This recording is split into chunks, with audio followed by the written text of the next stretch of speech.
Fala galera, começa agora a sua dose semanal de empreendedorismo, o programa que te traz novidades, dicas, insights e muito conteúdo para você se conectar com pessoas, projetos, ideias e negócios.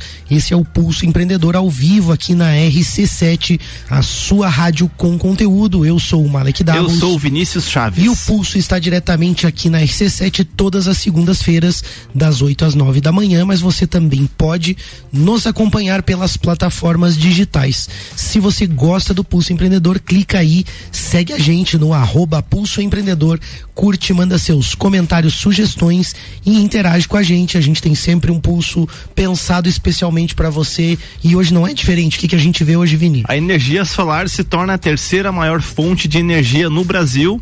A Amazon, né, a gigante aí do varejo e de tecnologia e de várias outras coisas, quer transformar a Alexa em uma plataforma de anúncios. Não sabia disso. Gestão, temos também as nossas dicas, né, obviamente, de gestão, finanças, tecnologia e investimento. E o nosso bate-papo de hoje aí, né, Mari, com um convidado de fora aí, né, um parceiro bem bacana e com conteúdo super relevante também. É verdade, né? A gente sempre fala aqui no Pulso de habilidades que o empreendedor precisa ter e hoje a gente vai falar sobre uma habilidade especial, que talvez seja, né, Vini, uma das mais poderosas aí, a negociação. Verdade. Pessoas bem-sucedidas na vida sabem, sem dúvida, negociar em algum nível, né? Seja no aspecto profissional, pessoal, financeiro, emocional, enfim.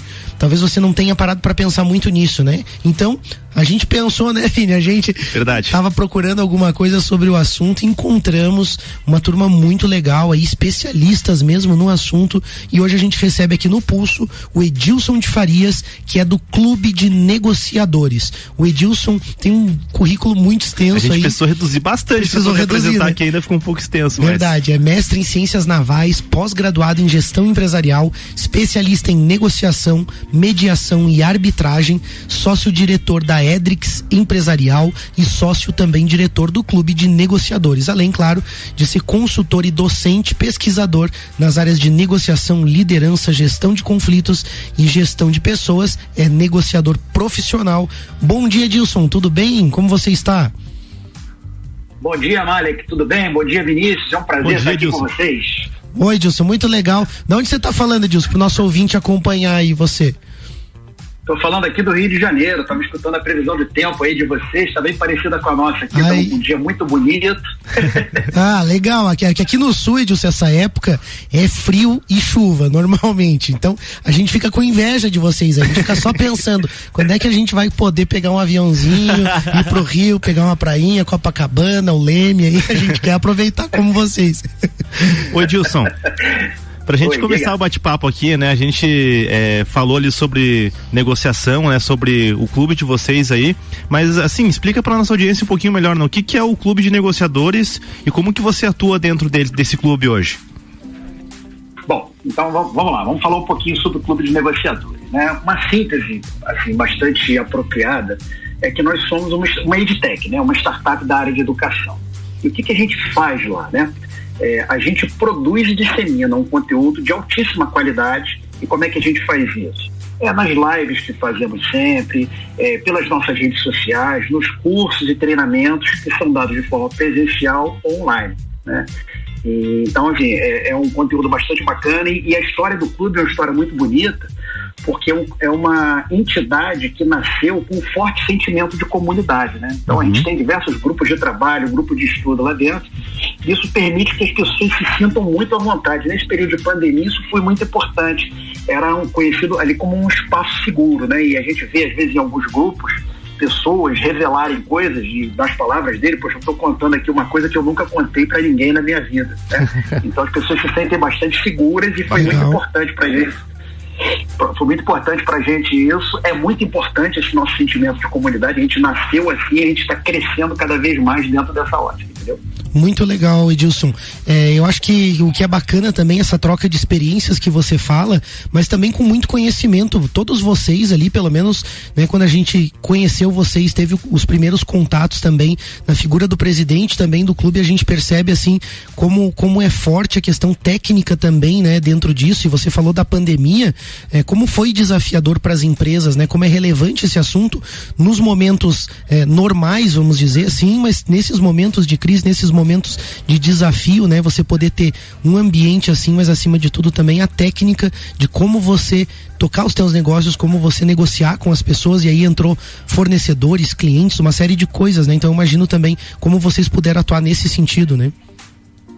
Sim, nós apoiamos muitas pessoas nesse sentido, né? Muitos empreendedores, as nossas conversas, como é que a gente trabalha, né? Só para você entender. A gente trabalha assim, tem algumas pernas o clube, né?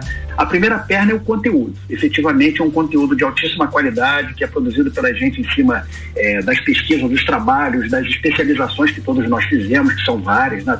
Eu, Francisco, a Érica, a Maria Aparecida, o Marcelo, todos nós que somos os sócios e os diretores, né? Então a gente realmente angariou um conhecimento bastante grande, estamos sempre aprendendo e a gente procurou construir. Então essa é a primeira perna.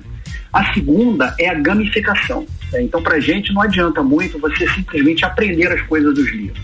É importante que você coloque a mão na massa, né? Isso é até o nome do evento que a gente está fazendo agora. A terceira é a mentoria. Certo? Então a mentoria é que permite que a gente acompanhe as pessoas e bate exatamente com isso que você estava falando.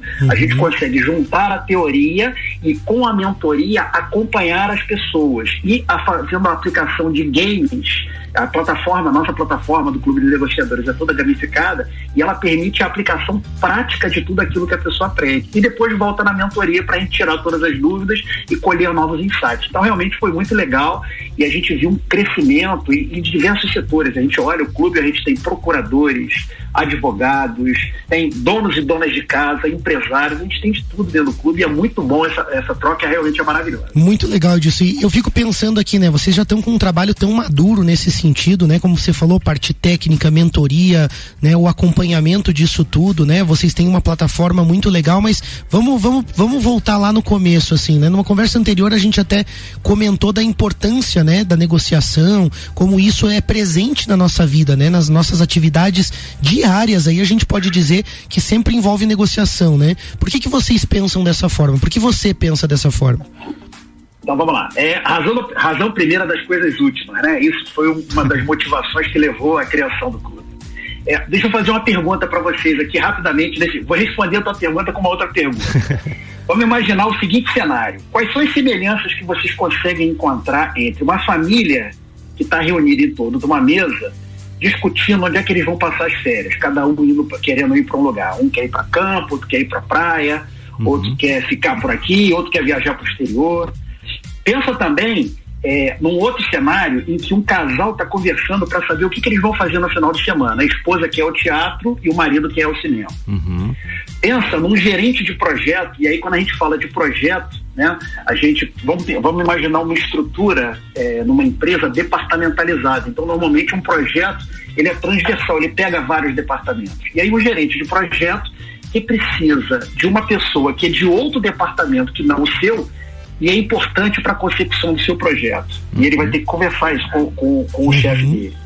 E de um funcionário que se dirige ao seu chefe para tentar conseguir melhores condições de trabalho. Vamos pensar na pandemia. Isso aconteceu muito. Muita gente querendo continuar de home office, querendo renegociar salários e tudo mais. O que tudo isso tem em comum para vocês? Sem dúvida. A bola, tá? Sem dúvida. Não, você deixou quicando. A gente devolve a bola. Deixou quicando pra gente matar essa, não. Sem dúvida, né? É a negociação, né? Eu acho que fica bem evidente isso. Eu gostei muito desses exemplos que você trouxe, porque de fato você conseguiu justamente permear essa questão da vida das pessoas, né? Momentos aí das pessoas. Sem dúvida, e a reforça negociação. também aquilo que a gente comentou na abertura de que como é poderosa essa habilidade, né? E ela tá envolvida talvez no nosso dia a dia em níveis assim, talvez pequenos, mas né, em momentos tão grandes também. Então realmente a negociação é algo muito importante. Essa questão, né, da introdução do programa ali a gente falava, né, a gente nem sempre traz consciência disso, né, Dilson, de que se está negociando, né, nem sempre se tem a consciência. Talvez muitos casais acabem brigando, usando o exemplo que você deu, né, ou famílias ou projetos, né, acabam tendo seus problemas por essas dificuldades aí, né, e aí por que isso acontece? Por que você percebe essas dificuldades? Será que as pessoas se dão conta que estão negociando mesmo? Então vamos lá, o que isso tudo tem de comum? E vocês já foram direto no ponto, né? Assim, lidar com pessoas esclarecidas tem esse lado bom, né? A gente às vezes avança. Mas o que tudo isso tem de comum é que essas pessoas estão interagindo com uma ou mais pessoas para tentar atender os seus interesses. E olha qual é a definição que a gente usa de negociação. Um processo de comunicação interativo estabelecido quando duas ou mais partes buscam um acordo para atender seus interesses. Olha só. Então, assim, está bastante claro isso, né? Então, a gente está negociando o tempo todo. E eu falo, isso você tocou num ponto que é muito importante. Eu costumo dizer, e às vezes eu falo isso no nosso board, nas reuniões dos diretores, eu falo, às vezes eu me vejo, não sei se você conhece São Paulo, ali a 25 de março, né? Sim. É uma rua que você tem inúmeros comércios, né? Às vezes eu me vejo como se estivesse ali na 25 de março, dizendo assim para as pessoas, pessoal, olha só, eu tenho aqui como ensinar para você negociação. E o que acontece? A maioria das pessoas, se eu fizesse isso, não me daria atenção. Só seria impactado por essa mensagem a pessoa que está passando por uma dificuldade de negociação. Justamente porque tem uma baixa consciência de que se negocia o tempo todo. Certo? Então, isso é uma grande dificuldade que a gente tem. Isso, mais à frente, você vai ver quando a gente fala assim, do perfil de negociadores, o que acontece no Brasil. Isso tem um impacto direto, né? Muitos dos resultados ruins, e como você falou, resultados às vezes de um casal. Os interesses podem ser convergentes, né? Ou seja, eu quero uma coisa e a outra pessoa quer também, mas eu manifesto uma coisa de uma forma distinta.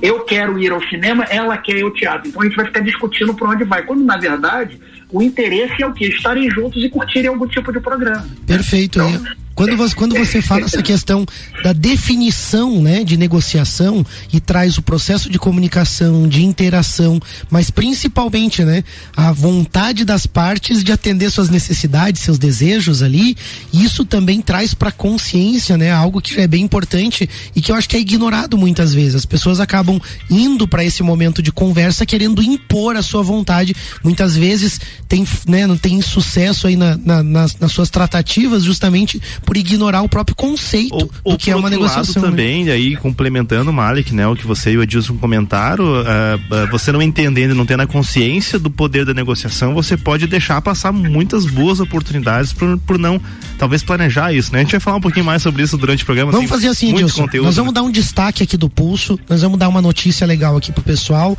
mais uma dica também, e aí a gente vai fazer um break e volta no segundo bloco quente aí pro nosso bate-papo. Vamos lá, Vini. Mas tá show de bola. Show de bola. A energia solar superou a energia termoelétrica e se tornou a terceira maior fonte de matriz energética brasileira. Ela fica apenas atrás da hídrica e da eólica, né, que é a água e do vento. E apontam os dados, isso, né, são os dados aí da Associação Brasileira de Energia Solar Fotovoltaica, a AB Solar. O principal fator que puxou o acelerado crescimento foi a instalação de placas solares em casas para reduzir a conta de luz. Da produção total de energia solar do país, 70% vem de residências aí, comércios e propriedades rurais. Então um crescimento bem grande realmente aí, né, do pessoal investindo nesse tipo de energia. Eu acho que isso é bem positivo também, né, Marcos? É verdade, eu acho que como a nossa matriz hídrica, né, ela tem sofrido um pouco com as estiagens, com a baixa capacidade em alguns momentos do ano aí, acabou subindo muitas bandeiras vermelhas, tudo mais, a gente ficou muito refém de um sistema, né, e eu acho que é interessante quando a gente tem outras formas sustentáveis de gerar energia.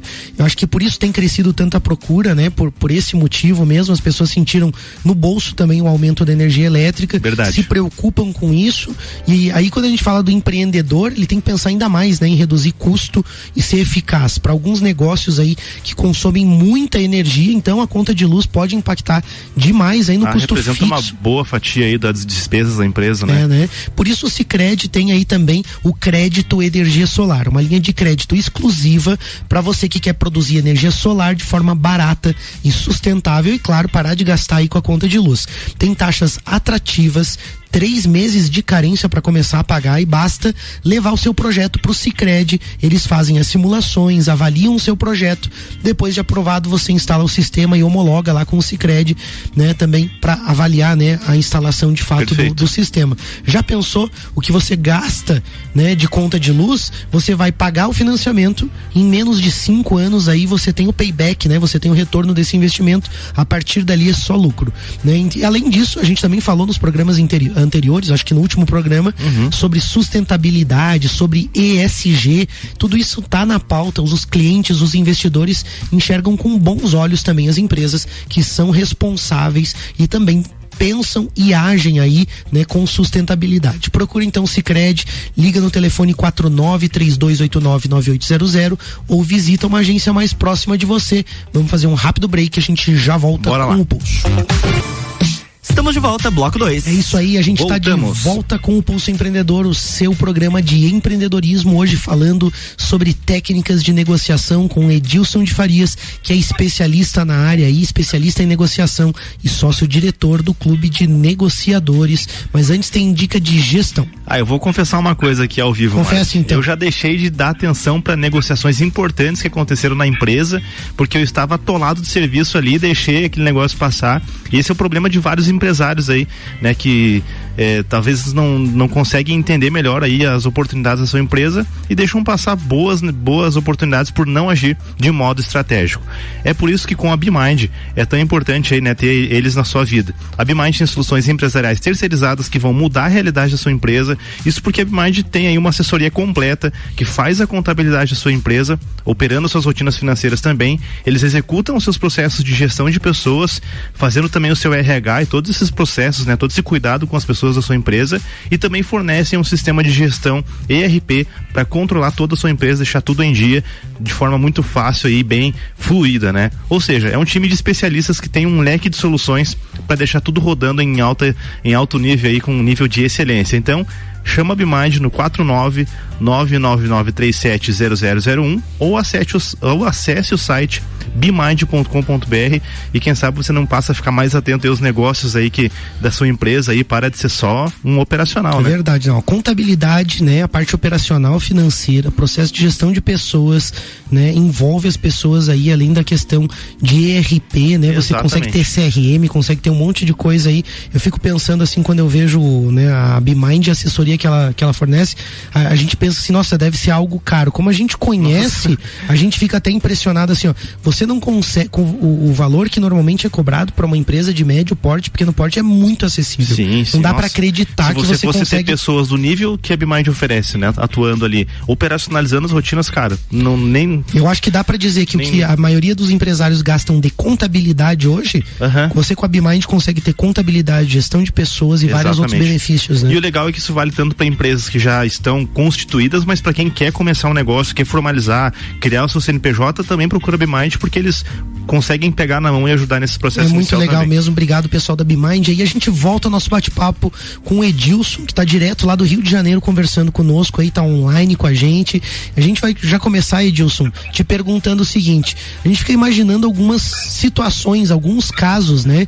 Pessoas que acabam vendendo suas ideias, seus produtos, empresas, e depois percebem que fizeram, vamos dizer assim, um mau negócio. Por que isso acaba acontecendo? Isso acaba acontecendo por algumas razões do que a gente já conversou, né? O primeiro delas é aquela falta de compreensão que a gente comentou anteriormente, né? Não percebe que estão no meio do processo de negociação. Eles não percebem. Então, se você der um passo atrás, como eles não percebem isso, eles sequer procuram se qualificar sobre esse tema. Então eles acabam perdendo a oportunidade, né? A grande maioria das pessoas acaba considerando que só negocia quando está comprando ou vendendo algum produto, quando na verdade a gente está em processo de compra e venda o tempo todo, né? Venda de imagem, de produtos, de ideias, como vocês estão fazendo. Eu estou ouvindo aqui o programa de vocês e muito legal, várias dicas que vocês estão dando aí, né? Tem um empresário que eu admiro muito, Alfredo Soares, né? E ele diz algo com que eu concordo 100%, né? Somos todos vendedores. É verdade. Verdade. Mais do que isso, ele diz que existem dois tipos de pessoas no mundo, né? Os vendedores, os que sabem que são vendedores, e aqueles que vão trabalhar para esses vendedores. E é verdade. Se você parar para pensar, quantas vezes a gente já não deixou de ter uma ideia implementada porque a gente simplesmente não sabia como defender aquela posição? Perfeito. Não é isso? E boas ideias. Quantas vezes dinheiro ficou na mesa, né? Como vocês comentaram, perdeu a oportunidade, a gente chama de deixar dinheiro na mesa. Quantas vezes dinheiro ficou na mesa simplesmente porque a gente não percebeu, a gente não sabia como agir, como persuadir o outro lado, como encontrar pontos de convergência entre o pensamento de todas as pessoas, né? Então, se você olhar assim, como é que isso se conecta com a própria criação do clube, né? A maior parte das pessoas que estão nos ouvindo já se viu diante de desafios nas suas relações pessoais por desconhecer um método estruturado para atingir seus objetivos, que é o que a gente está falando aqui. Então, e não é diferente na área profissional, né? Como eu comentei aqui, várias vezes, por falta de conhecimento básico de técnica de negociação e principalmente de soft skills, fez com que a gente não soubesse se posicionar diante de um interesse que a gente precisava atender no nosso trabalho. Vamos dar um exemplo claro agora. Certamente a gente tem na audiência aqui empresários, correto? Correto. Porque eu pulso empreendedor, vários empresários aqui. Então, muitos conduzem esse negócio, outros até construíram, tal qual o Clube de Negociadores, suas startups, né? Vocês sabiam que Thales Gomes, que foi criador da disruptiva EasyTax, se expandiu para 35 países em meros 18 meses, e a EasyTax foi lá no início dos anos 2000, quando 4% da população tinha smartphone só no Brasil. E eles criaram o quê? Eles criaram, na verdade, um sistema para fazer com que as pessoas conseguissem chamar um táxi, em cima de uma dor que as pessoas tinham. Certo? Depois disso virou um sistema. Pois é, ele criou essa coisa disruptiva. Eu vi de muita gente que, quando estavam precisando de investimento, que se essa coisa fosse boa, já tinha inventado nos Estados Unidos. Ele criou isso aqui no Brasil e ele saiu da imprensa com, sabe quantos por cento dessa empresa? 4%, 96% ele perdeu nos deals.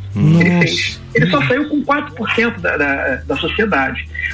Aí a pergunta que eu faço para vocês, quantos founders não passam pela mesma situação, sendo um fator significativo para socorrer o cara não saber utilizar as técnicas de negociação? Perfeito. Né?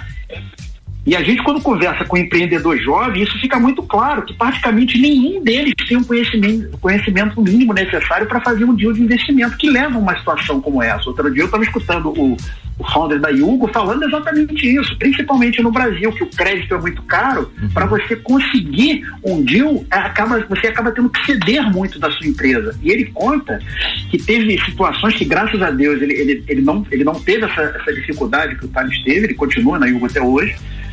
E teve deal que ele tinha uma oferta de 200 milhões, ele tinha uma oferta de 400 milhões. Aí ele falou, não, eu prefiro pegar o 200, porque é a minha necessidade. Se eu pegar 400, no D mais 1, eu estou devendo aquilo 1,5. Se eu vender minha empresa por 600 milhões, eu não fico com nada no bolso. E é o que mais acontece.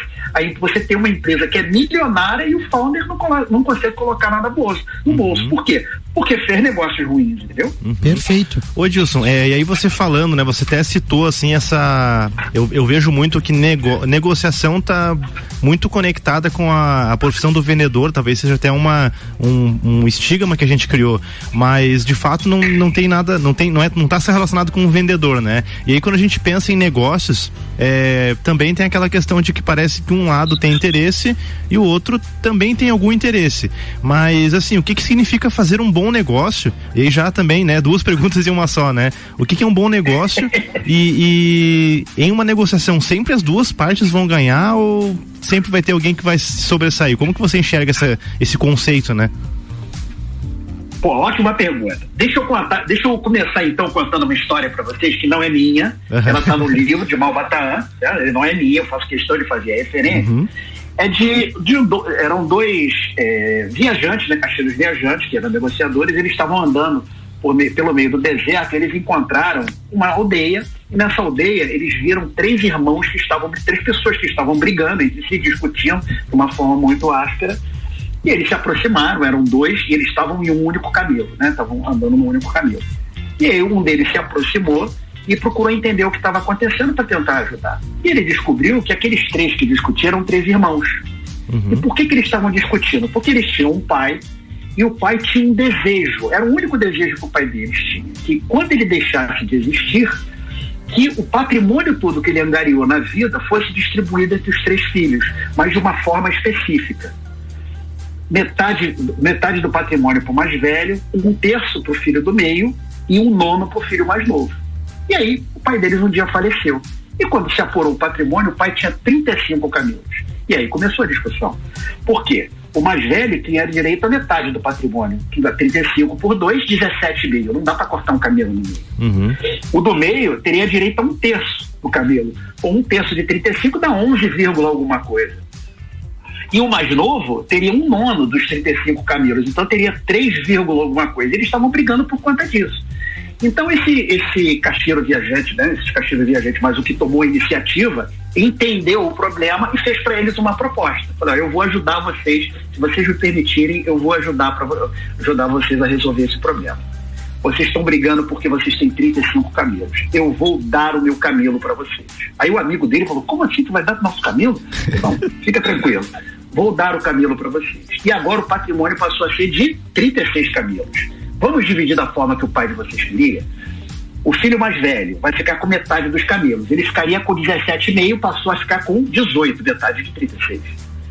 O filho do meio ficaria com 11, alguma coisa camelos, recebeu 12 camelos, um terço de 36. E o filho mais novo recebeu 4 camelos, que é um nono de 36. Ele receberia 3, alguma coisa. Então todos eles receberam mais do que aquilo que tinha direito. E aí eles fizeram a soma, 18 do mais velho, com 12 do meio, 30, com 4 do mais novo, 34. Sobraram 2 camelos. Ele falou, então agora eu peço que vocês me devolvam um camelo e o camelo que restou vocês passem para mim, como forma de pagamento. E eles concordaram. Então perceba, esse é o grande dilema do negociador, é conseguir extrair valor para si de uma negociação. Então, se a gente compreende a negociação como uma busca de um estado melhor do que o que a gente está atualmente, a gente precisa ter algum parâmetro para mensurar isso. E uma boa parte de fazer isso é o quê? Você corretamente delimitar o problema e os interesses envolvidos, bem como adquirir uma coisa que a gente considera muito importante, a tal da consciência situacional. Ou seja, eu consegui entender todas as variáveis que podem influenciar naquele processo. Perfeito. Fazer um bom negócio, então, está relacionado com o quê? Com a resolução do problema, com o atingimento dos interesses dentro das melhores condições identificadas por aquela consciência situacional. É uma comparação do que foi feito com o que poderia ser feito. Então, os negociadores, os grandes negociadores, o que eles querem? Querem conduzir as negociações que permitam que as partes ganhem mutuamente e assim estabeleçam uma relação que permitam novos negócios no futuro. Porque o homem é um ser social que interage para ter aquilo que precisa. E ele vai precisar mais à frente. Mas nem sempre isso é fácil de conseguir. E isso depende do quê? Primeiro, da capacitação desse negociador. Mais do que uma habilidade, ele precisa ter a competência de negociar, que é juntar a habilidade com o conhecimento e com a atitude. Ele precisa dominar isso. O segundo é a situação que está sendo vivenciada. E a terceira parte é a outra parte com que eu negocio. Então, por vezes, esse ganha-ganha não é possível, mas ele é sempre desejado e eu sei que é aquilo que os bons negociadores vão tentar fazer. A negociação que a gente vê mais comum é a distributiva, né? Onde só tem uma coisa só tem uma coisa sendo negociada, que a gente chama de questão. Então, por exemplo, vamos negociar só preços. E aí o que acontece? Cada um quer puxar para o seu lado. Então, essa negociação, ela é naturalmente do tipo perde-ganha, onde o perfil competitivo sempre levará vantagem sobre os demais. Perfeito. E aí você citou o caso dos bancos ali, né? De crédito, né? Como fica difícil quando alguém está em desvantagem nesse caso. Mas eu consegui perceber várias questões ali, né? O impacto de uma questão emocional também, porque se a pessoa não tem nem consciência do que é importante para os outros, né? Do que os outros estão buscando naquela negociação, se ele não consegue enxergar o outro, se ele não consegue ter a técnica, realmente dá para ver o desastre que pode sair de várias das negociações, né? Porque a pessoa às vezes está brigando e era talvez para ela bem fácil ceder aquilo que a outra parte realmente gostaria, mas como ela talvez esteja emocionalmente apegada a um aspecto que para ela é importante, ou o dinheiro, ou um prazo, ou alguma questão, ela não consegue nem perceber o que está em jogo de fato. E aí fica bem claro, né? Quando você traz assim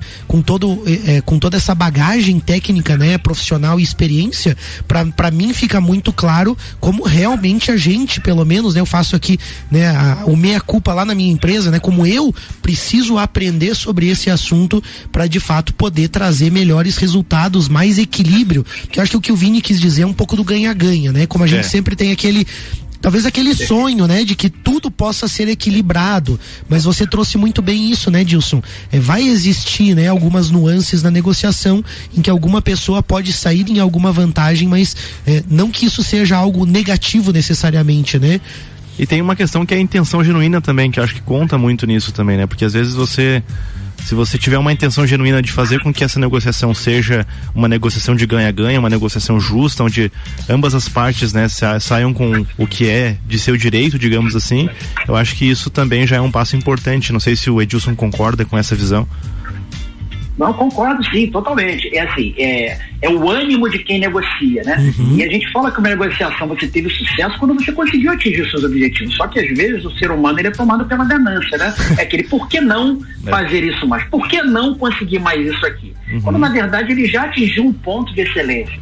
A gente tem alguns exercícios que são de uma negociação um pouco mais complexa, que é uma negociação integrativa, em que você negocia várias coisas ao mesmo tempo. Então você tem, por exemplo, prazo, valor, garantia e tudo mais. E a gente mostra para as pessoas que quando você se propõe a tentar construir valor, os resultados são muito superiores àqueles que se eles agissem só de forma distributiva, ou seja, apenas querendo entender esses interesses. Perfeito. É muito claro pra gente. Perfeito, muito legal. A gente tem que dar mais uma dica, Edilson, antes do nosso break. A gente já volta com o bate-papo, que tá excelente, tá realmente assim, olha, eu não sei se eu tô aqui como apresentador, ou se eu vou ter que ouvir esse programa mais umas 2 vezes depois em podcast de novo, que tem muita informação legal aqui. Muito bom. Vamos dar uma dica de tecnologia, então, pra gente poder seguir. Já parou pra pensar na quantidade de negócios que você perderia nessa semana, se você ficar sem a conexão de internet?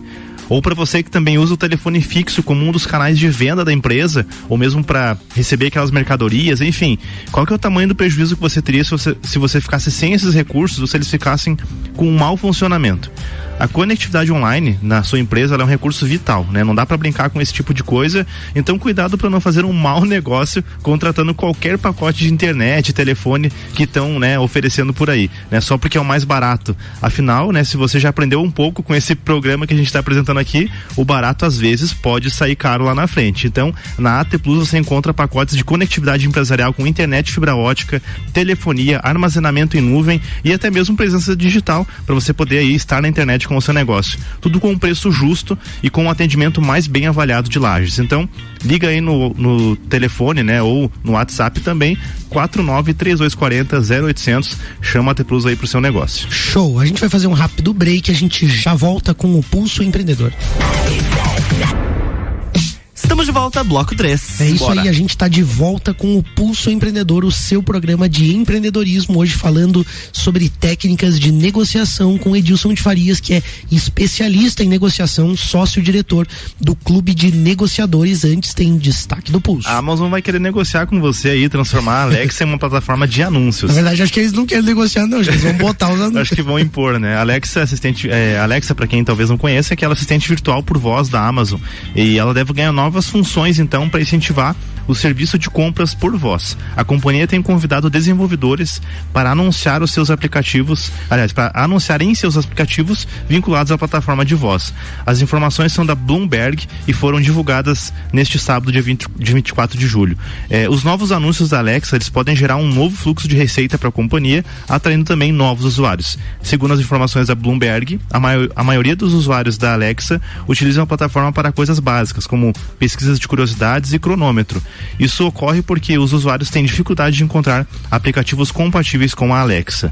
Então, acho que eles querem, na verdade, ter maior número de aplicativos e anunciar isso, tornar mais acessível, né? Porque para que o uso dela seja, acho que, um pouco mais efetivo. Você tem Alexa, né, Vini? O que eu acredito, assim, ela é uma baita tecnologia, assim, ela realmente, no Brasil, ela ainda tem essa pegada de entretenimento, para você fazer alguns jogos ali, você pode adicionar itens a uma lista de compras. Então, as funções, elas são bem básicas mesmo, mas quando você pega, por exemplo, nos Estados Unidos ou em países de primeiro mundo, onde você já tem aí casas inteligentes com vários dispositivos que se conectam com a Alexa, ela faz mais sentido. Então, claro, no Brasil a gente já tem pessoas, né, algumas casas com esse tipo de inteligência também, até os projetos, né, Mali, que você faz, você tem pensado nisso também. Sim, verdade. Mas de fato a gente ainda, digamos, a Alexa, ela ainda é um dispositivo que está ocupando o espaço e ela precisa desses outros dispositivos para que ela faça mais sentido, sim. Eu acho que é bem legal, eu comprei justamente para tentar já ir adaptando, né, comprando algumas coisas ali também, mas é legal, assim, é algo que às vezes dá para passar um tempo ali brincando com a Alexa. Perfeito, eu acho que o que é legal também é a gente analisar essa questão de receita, né? A Amazon sempre preocupada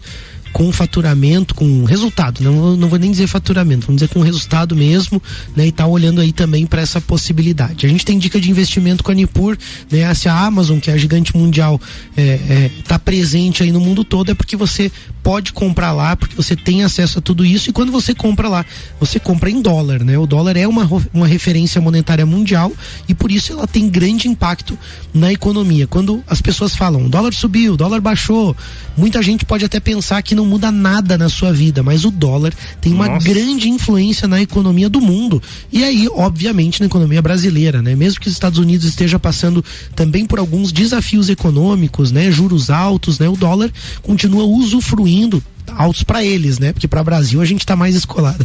O dólar continua usufruindo da confiança internacional, né? E apesar do dólar não ser a moeda corrente aqui no Brasil, o valor, né, dela tem impacto direto aí na vida de todo consumidor brasileiro. A Nipur trouxe 3 pontos aí que o dólar influencia na economia do Brasil. Primeiro, a inflação, né? Como grande parte da matéria-prima utilizada no Brasil é importada, quando o dólar sobe, o preço de insumo sobe, obviamente, e esse valor é repassado ao consumidor. Nas exportações, a gente tem o Brasil aí, né, como um país que depende da exportação de commodities. Com o alto dólar, né, a gente tem um benefício para as empresas que vendem para fora do país, gerando movimentos fortes de venda, e o contrário também é verdadeiro, né? Quem importa sofre com isso. O item anterior que a gente falou aí também acaba impactando na inflação.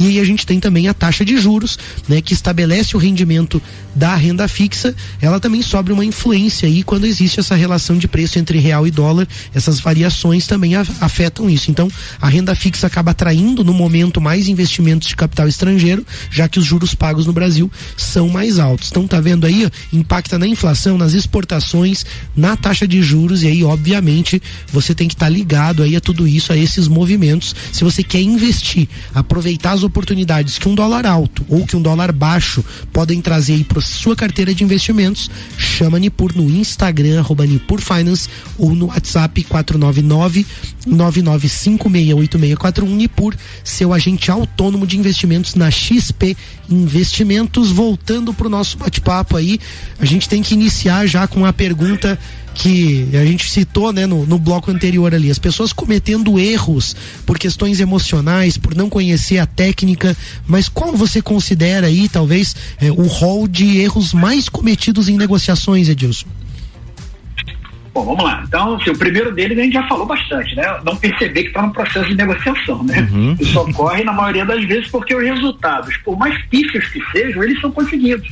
Então as pessoas não conseguem, como elas não estão muito preocupadas em mensurar o resultado onde elas chegaram, aí acaba aceitando o que vem, certo? Então esse é o principal problema. E quando a gente fala de de aprender sobre negociação, a gente não está falando só sobre aprender a negociar para ter resultados. A gente está falando sobre maximizar os resultados. Então, quando você não tem conhecimento, isso está, obviamente, prejudicado. Um outro erro muito comum é não dar atenção à fase da preparação, que eu reputo como sendo fundamental para você ter sucesso. Uma coisa que começa mal, ela tende a continuar mal para frente, né? O certo é que, assim, nem sempre a gente tem o tempo que a gente gostaria de ter, né? Mas ter algum planejamento é melhor do que não ter nenhum planejamento, tá? A gente, até lá no clube, para facilitar a vida das pessoas que estão mexendo com isso, a gente desenvolveu um checklist, né? Ele não dá ideia para quem não tem, mas ele aborda vários pequenos pontos que são importantes e que, se a pessoa não esquecê-los, ele tem uma maior probabilidade de dar certo, né? Bacana. Nessa negociação.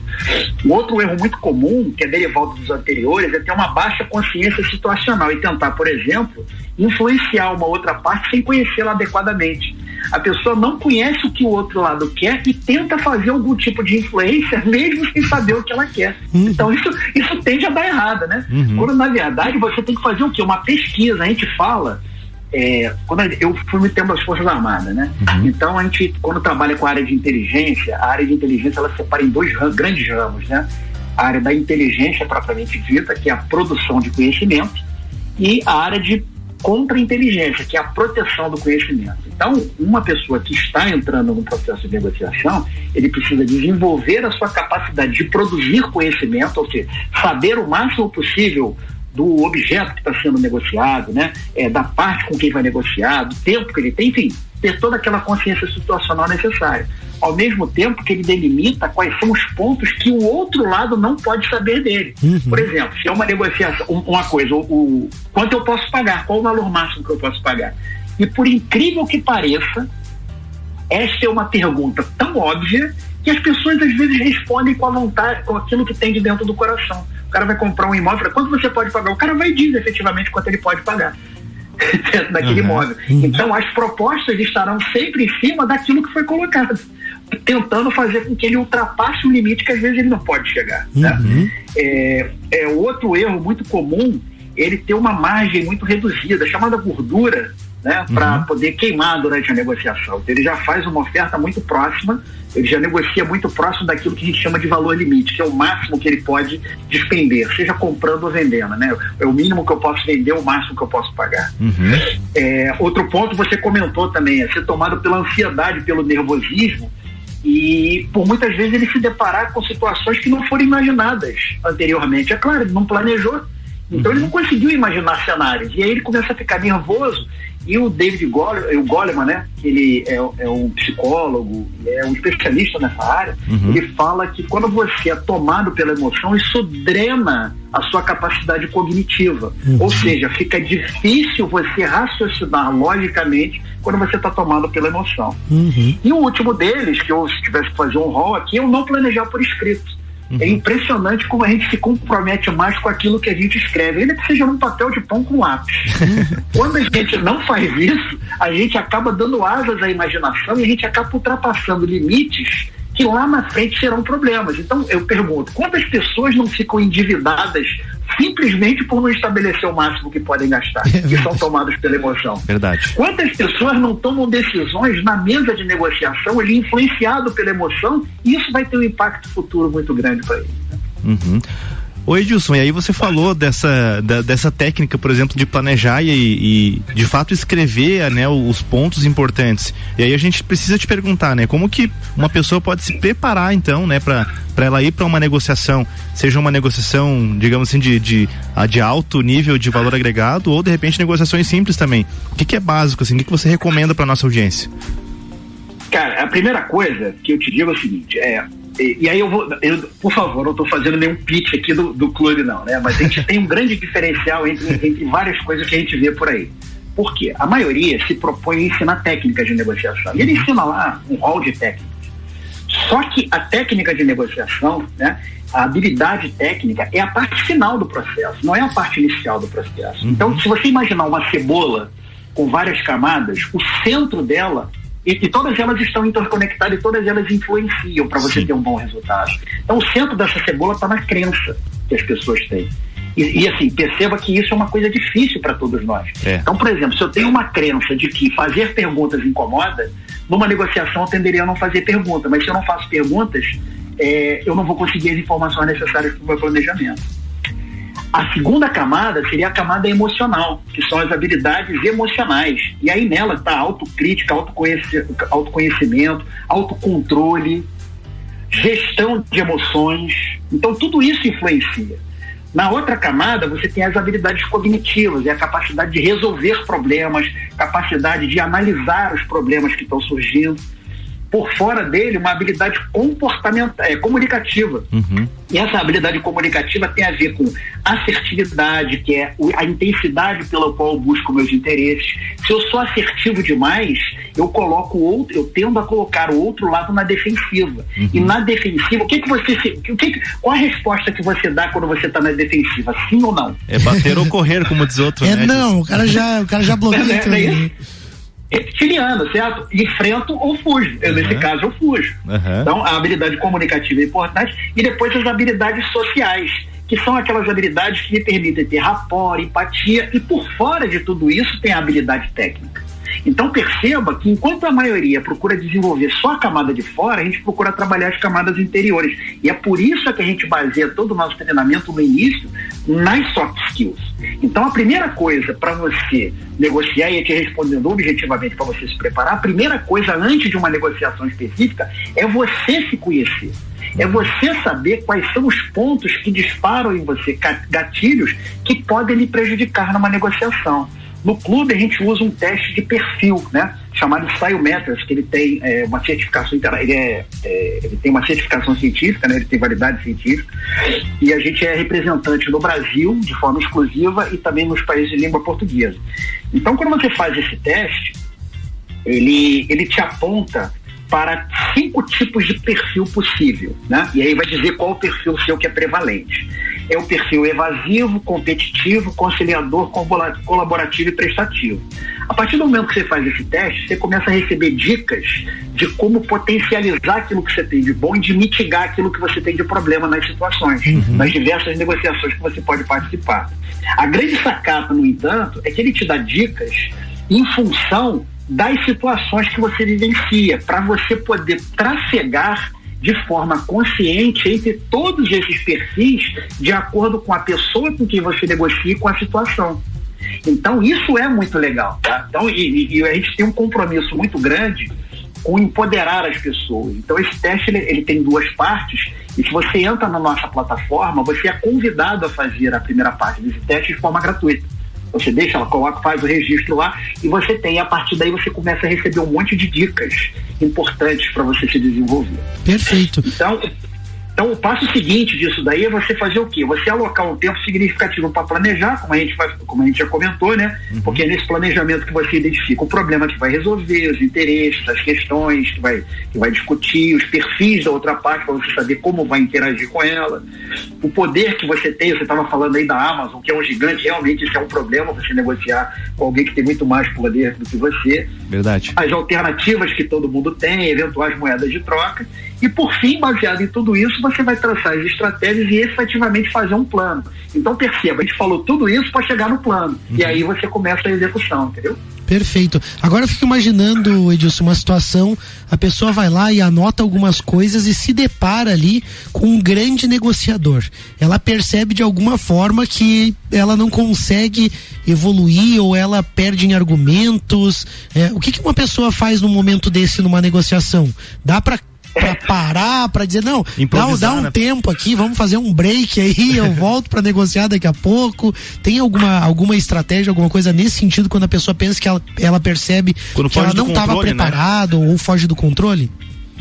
Pois é, a gente costuma fazer uma analogia aqui. Imagina que você está passando por um canal no mar, né? Você chegando num porto, por exemplo, aí você está passando por um canal e aí você descobre que aquele canal ali tem alguns obstáculos, por exemplo, as minas que podem explodir e podem afundar a sua embarcação, né?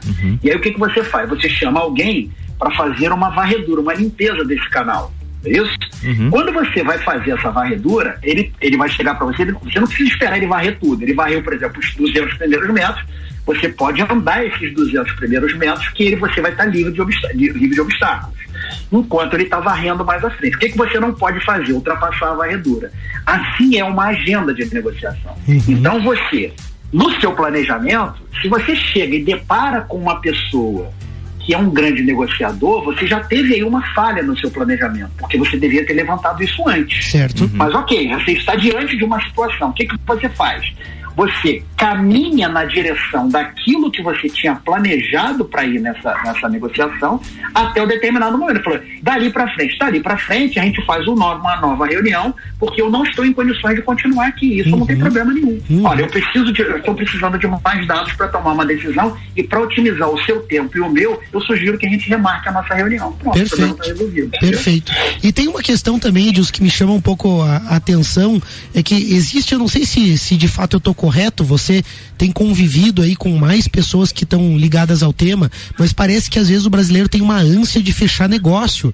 Ele quer fazer um negócio, ele não quer sair dali sem o negócio, e acaba muitas vezes fazendo uma péssima negociação, abrindo mão de coisas importantes. Isso gera problemas para ambas partes, né? Eu acho que mesmo às vezes um negociador que é um bom negociador, dependendo do nível de consciência dele, ele força o cara a prestar um serviço ou a fazer alguma coisa e não avalia que o cara não tem nem capacidade para aquilo. Ambos entram numa situação ruim.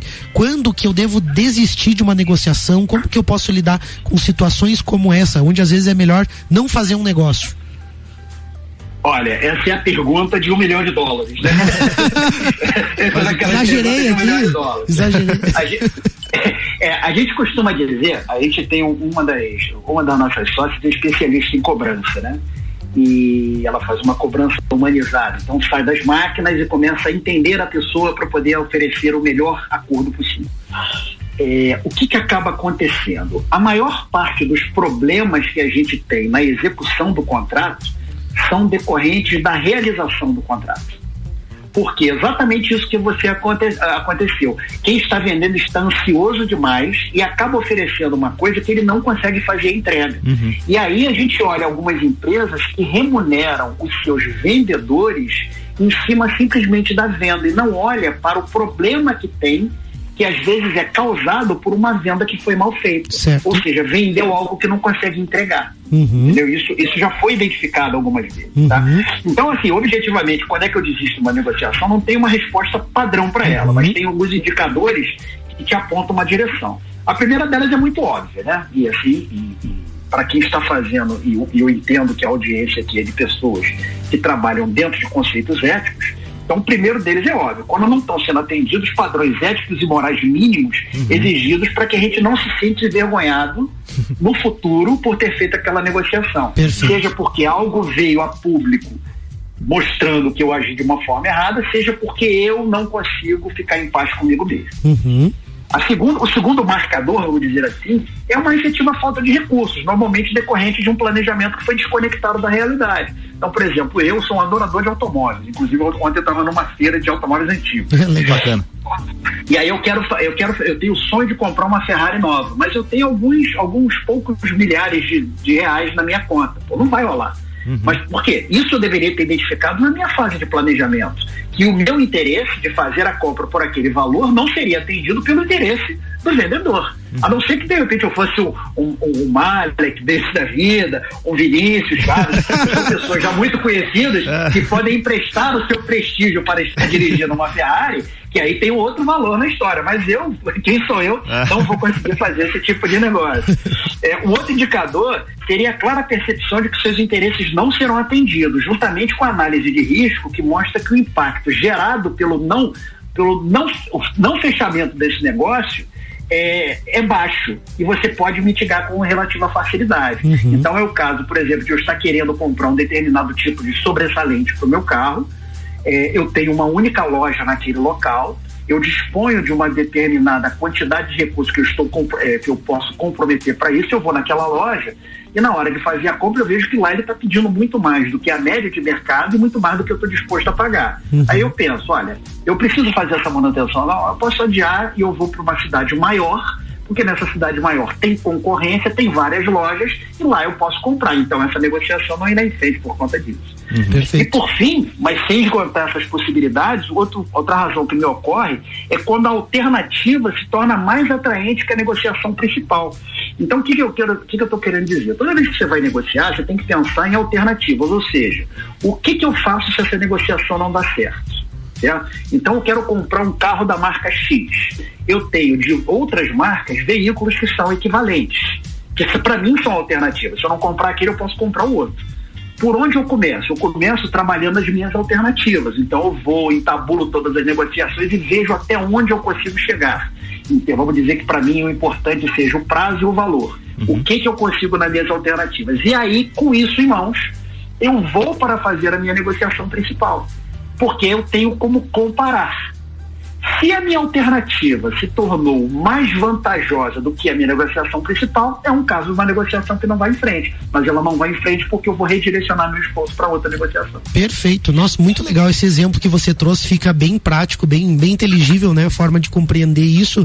Mas a gente queria continuar aqui, Edilson, com várias outras perguntas, né? A gente sabe que lá no clube vocês têm técnicas específicas para negociação, para situações diferentes, né? De uma forma bem fácil de de compreender, né? Então é legal que tem muita ferramenta lá também, tem uma plataforma também, e você mesmo tem muito conhecimento. A gente queria saber se você já tinha participado de grandes negociações. Aí a gente queria te fazer mais umas perguntas, mas infelizmente o nosso tempo aqui está encerrando, e a gente, claro, está muito feliz com o resultado do programa aqui, um programa excelente, de altíssimo nível, excelente mesmo, mas a gente vai ter que finalizar ele. E aí eu quero primeiro agradecer você por dedicar esse tempo para estar conosco, com esses empreendedores, com as pessoas que nos ouvem, né? Aquelas que vão nos ouvir também em podcast vão ter acesso a um conteúdo muito legal, mas te agradecer, né? Acima de tudo aí, por esse conteúdo, por essa energia legal que você trouxe pro programa de hoje também. E aí, claro, deixar um espaço aí para você fazer suas considerações finais. A primeira coisa é agradecer a oportunidade para falar de um tema tão importante que eu particularmente sou um apaixonado. Desde que eu comecei a trabalhar com negociação, realmente foi algo que eu fui me apaixonando, porque você vê a aplicação prática não só em negócio, mas na sua vida pessoal, então seus relacionamentos, inclusive, tendem a melhorar com isso. Perfeito. A gente tem como propósito empoderar pessoas para que elas conquistem seus sonhos e alcancem os objetivos por meio do conhecimento das ferramentas que a gente ensina na arte da negociação. Então, uma conversa como essa com vocês faz todo sentido, ainda mais para um público tão bacana quanto de vocês. Queria convidar vocês para conhecerem a nossa comunidade do clube, né? Que a gente consegue reunir um vasto conhecimento a essa comunidade. Então, a nossa plataforma, nosso endereço é o www.clubedenegociadores.com. Nós vamos fazer um evento agora na próxima quarta-feira, é um evento gratuito. Aqueles que quiserem assistir vai estar no nosso canal do YouTube, que a gente vai falar sobre a neurocomunicação e a programação neurolinguística podem ser ferramentas importantes para o negociador. É na próxima quarta-feira, 19 horas, tá? Então, aqueles que quiserem assistir no nosso canal do YouTube, só jogar Clube de Negociadores, vocês acham com facilidade. Vai ser uma live, né? Qualquer dúvida, qualquer coisa, é uma live, isso. Bacana. 19 horas, 1 hora de duração. E vai ser comigo, inclusive. Comigo e com uma outra pessoa, com outro convidado, que é o Rock. E eu me coloco à disposição para vocês, né? Para qualquer dúvida, qualquer esclarecimento adicional, vocês têm o meu contato telefônico para nossa audiência, qualquer coisa que queira, tem uma dúvida qualquer, pode mandar para o meu e-mail, edilson.farias@clubedenegociadores.com. Então, mais uma vez, um prazer estar aqui com vocês. Edilson, muito legal, foi um grande programa, tenho certeza que tá na lista aí do... Vai repercutir bastante esse programa aí. Né? E fica o espaço também para mais, né, novas oportunidades, né? Por favor, sintam aí, os microfones do Pulso estão abertos aí para vocês. E obrigado, Edilson, também por me encorajar, apenas com o meu prestígio e poucos reais, de comprar uma Ferrari também. Muita bondade por parte do Edilson aí também. Mas brigadão por estar conosco, Edilson, e que, né, você tenha uma excelente semana e a gente continua conversando na sequência também. Sucesso, Edilson, sucesso aí, muita vida longa, prosperidade aí ao Clube de Negociadores, a todos vocês aí, muito legal o time de vocês, obrigado por fazer parte do Pulso hoje. E como o Vini falou, né, tamo junto aí, portas abertas, conte conosco quando vierem ao sul do Brasil, não deixe de conhecer aqui a Serra Catarinense, vem conhecer a gente aqui, Edilson, show de bola, a gente vai receber você com o maior carinho aqui no sul, tá? Sejam sempre bem-vindos aí, obrigado, um grande abraço e, claro, um abraço aí aos nossos apoiadores do programa, Orion Parque Tecnológico, Serumar Marcas e Patentes, ao Wind Digital e todos os nossos queridos ouvintes aí, segue o Pulso. Valeu, vamos fazer galera. uma ótima semana. Na próxima semana tem mais Pulso Empreendedor aqui no Jornal da Manhã, com patrocínio de BeMind, Sicredi, AT Plus e Nipur Finance. Jornal da Manhã.